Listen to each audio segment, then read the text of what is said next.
Today in our science lesson we're going to be learning all about dissolving, and our learning objective is I know that some substances will dissolve in a liquid to form a solution, and this is our key vocabulary for today's lesson: dissolve, solution, soluble and insoluble. So first of all, let's have a little think about dissolving. What does dissolving actually mean? Well, if something dissolves in a liquid, it looks like it's disappeared. It hasn't actually disappeared though, although it might look like it is still there. What's actually happened is that the substance has been broken down into really, really tiny particles, so tiny that it looks like it's not there anymore. Just like my cup of tea. If I add a little bit of sugar to my cup of tea, I'm going to give it a stir,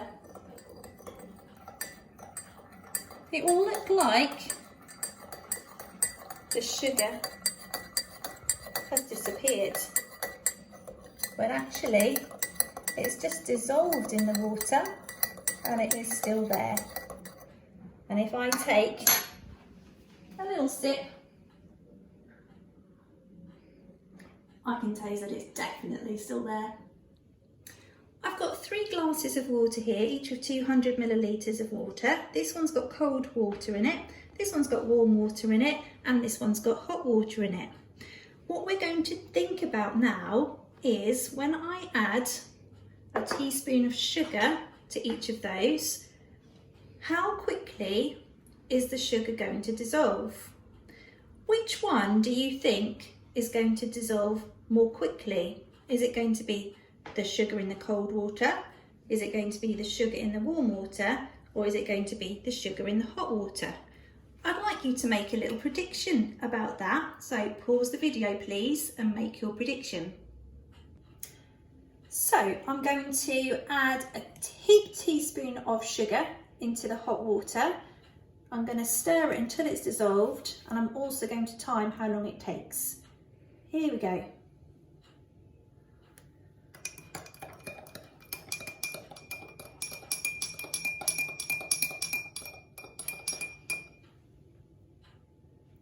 So that was 9 seconds. That was really quick.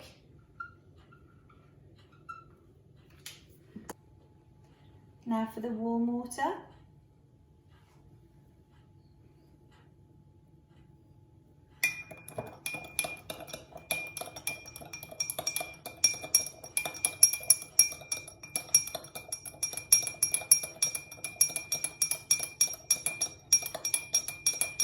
So it's taken much longer. Okay,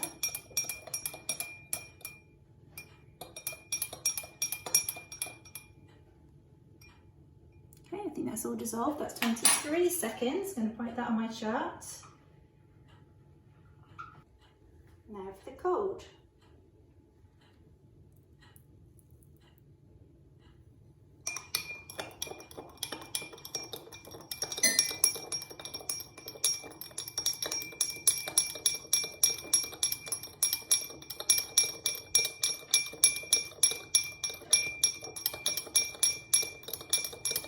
See that this one's taking much longer.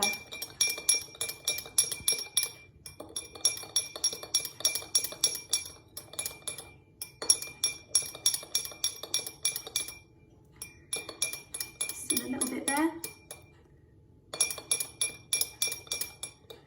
Okay, I think that's probably just about all dissolved now. So that was 40 seconds.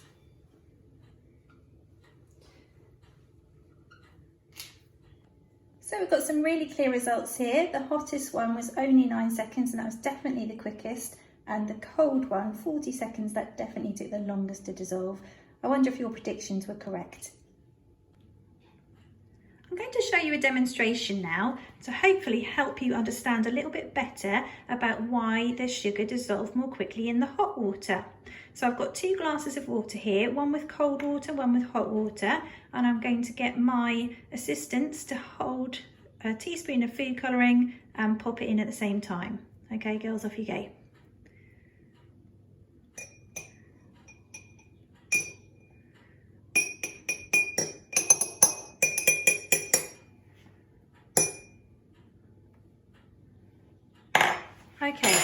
what you can see here is that the food colouring in the hot water mixes much more quickly than the food colouring in the cold water.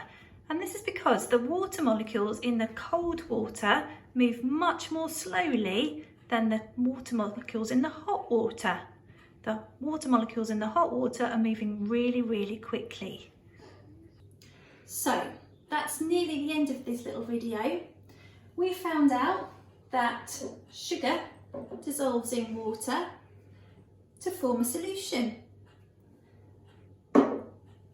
Sugar, because it dissolves in water, we call it soluble.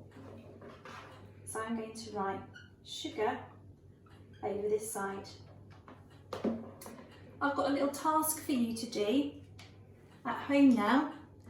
I'd like you to gather some substances from your kitchen. I've got a few examples here that you could use if you've got these. So I've got baking powder, salt, coffee, gravy granules and some rice. And you're going to put those substances one at a time into some water, give them a stir and see if they dissolve. If they do dissolve and form a solution, you can write them on a chart under soluble. If they don't dissolve in water, then you can say that they're insoluble and you can write that on this side of the chart. I really look forward to seeing what you come up with. Have fun!